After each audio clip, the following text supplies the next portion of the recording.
have an answer for Dunham, who's averaging close to 12 yards a carry this half. 367. 367. Oh, what a hit on Dunham by Switkowski. Hi, everyone. Thanks for joining us today at the Canadian Hedge Fund Awards. I'm sorry I couldn't make it as I am currently traveling. The good news here is that no one actually got hurt in that film. It's a movie that was filmed about 10-15 years ago called The Longest Yard. And it was more so to use it as an analogy for how fixed income is trading right now.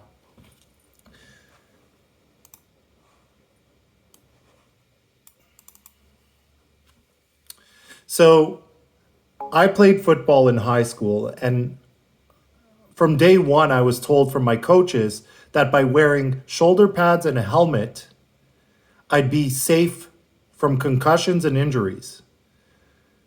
That couldn't be further from the truth right now, after many years of studies have shown that even though you may not get a concussion immediately, being hit in the head thousands of times throughout a career, you could definitely have long-term repercussions of CTE and other long-term effects. And so using that analogy to look at fixed income, I think the same can be said. Over the last 30 years, interest rates have generally gone one way, lower. And by interest rates going lower, your investments have generally gone up over the last 3 decades.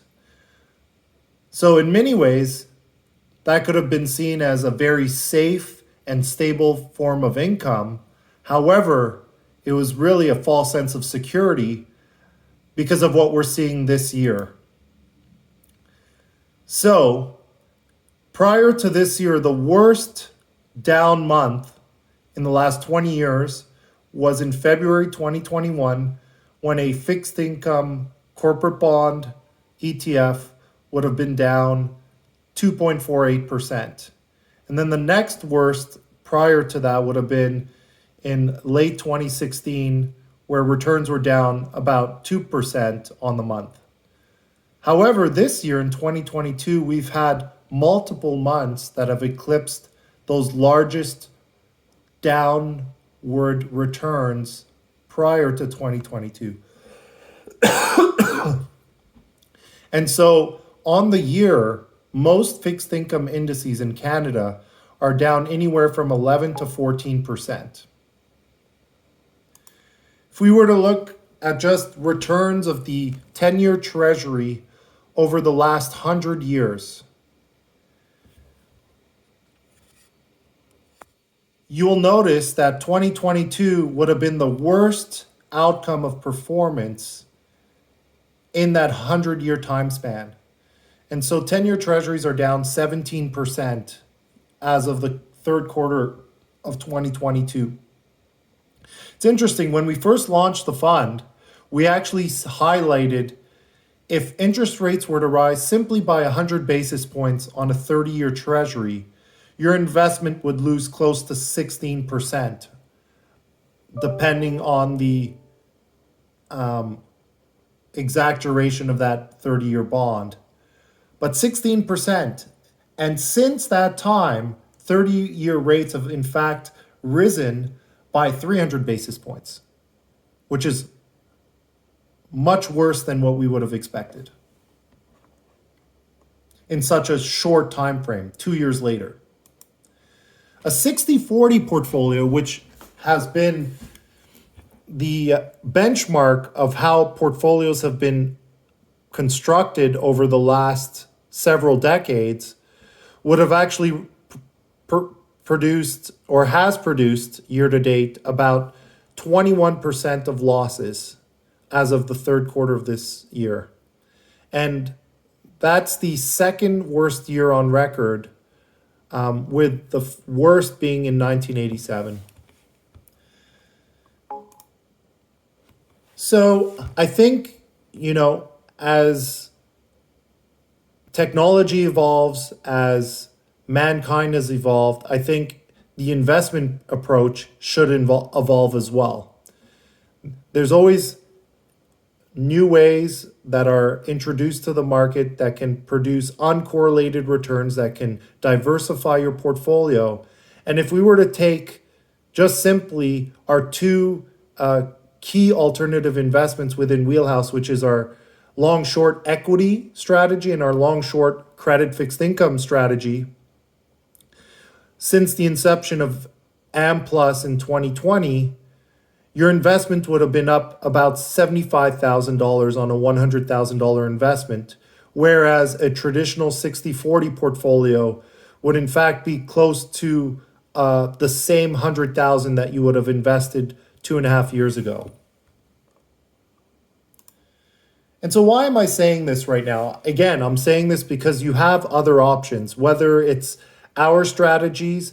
I think the bigger point is alternative investments should be part of everyone's portfolio, and they do truly bring to the portfolio an uncorrelated return if you choose them properly. And there are differences, obviously, between public and private. We can go into that. We went into that last year in last year's presentation at the Canadian Hedge Fund Awards. But again, I think we prefer public simply because it's much more liquid and transparent. So interest rates. We spoke about how interest rates have essentially gone from 0 to basically 400 basis points in the span of 2 years. Can they go up further than where they're at now? And so here's a chart over the last 16 years, sorry. And if we take it back 30 years, we still have some headway to go if we actually think that we will revert to the mean. There is a possibility that we go to 5-6% on 10-year yields. And so that would obviously cause more pain, more pressure on fixed income portfolios that are long only. And so again, even though interest rates are this high and the yield that's being produced in your portfolio currently is that much more attractive, there is a good chance that it can go higher in yield, and in return it would draw down and produce a more negative return for you. So in terms of inflation, just to give you an idea as to why we think interest rates can possibly go higher, again, we can't time it and we can't tell you, we can't forecast the future because obviously everyone got it wrong a year ago. But inflation is still historically high. It hasn't shown real signs of slowing up. Core CPI, which is what most central banks are looking at, has yet to take a turn lower. The same can be said in Canada. So in Canada, we haven't really seen it reach a plateau. And then, so what do we do? What does our strategy do to help avoid those types of losses? Well, yields are made up basically between risk-free rates, or the treasury yield. Sorry, something's happening here. I don't know why oh, I see what's happening. Okay.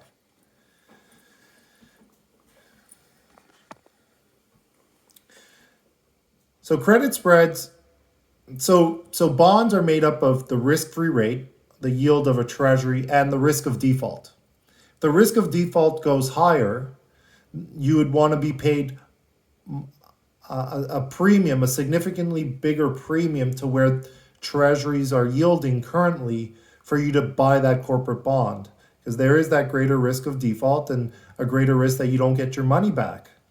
And so in every corporate bond that you can buy, there is that risk of default, right? In Finance 101, they would say treasuries are the risk-free rate. Anything else does inherently have risk of default.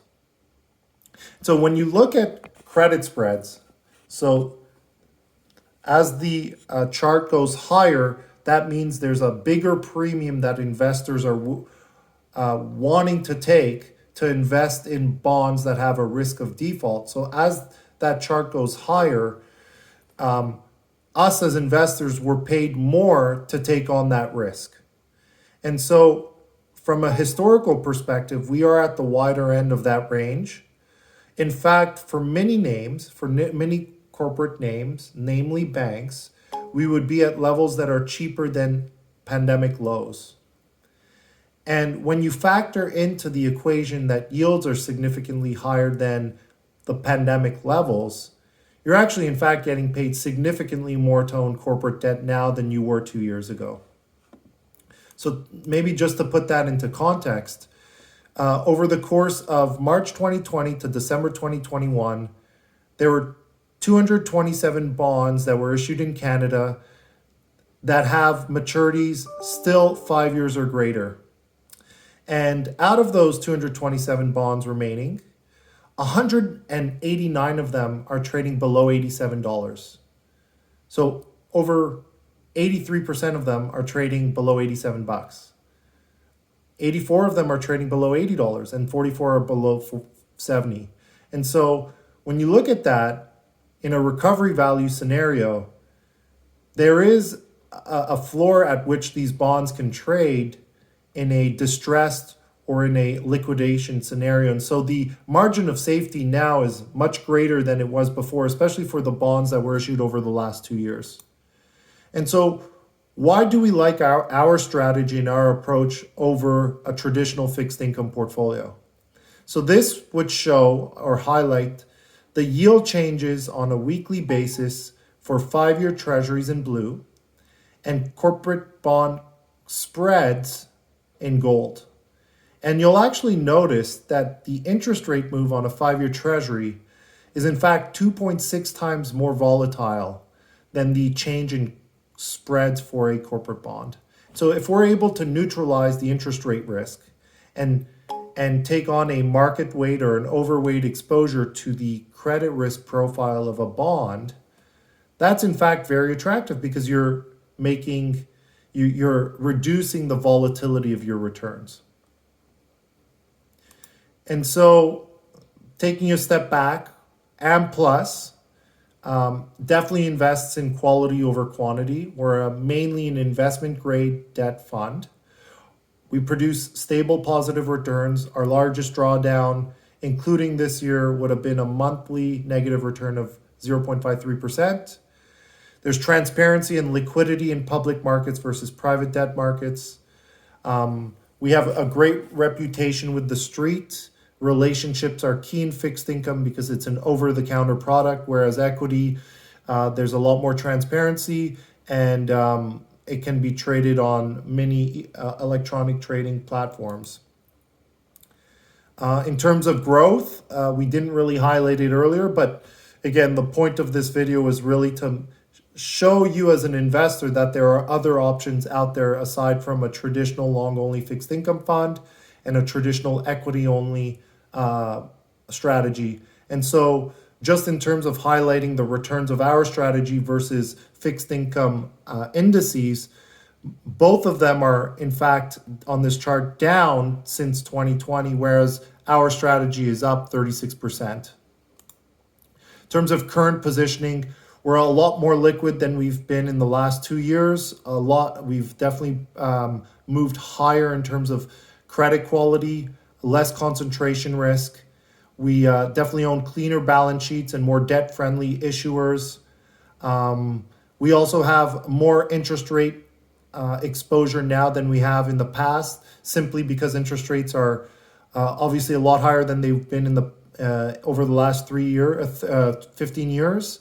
But again, we're significantly lower than a traditional fixed income fund, where a traditional fixed income fund's at about 6 years. We're at high 1 year, so 1.5 to 2 years.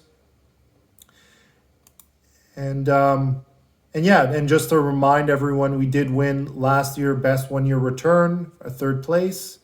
And we're hoping to win again this year as we've been able to produce positive returns so far year to date.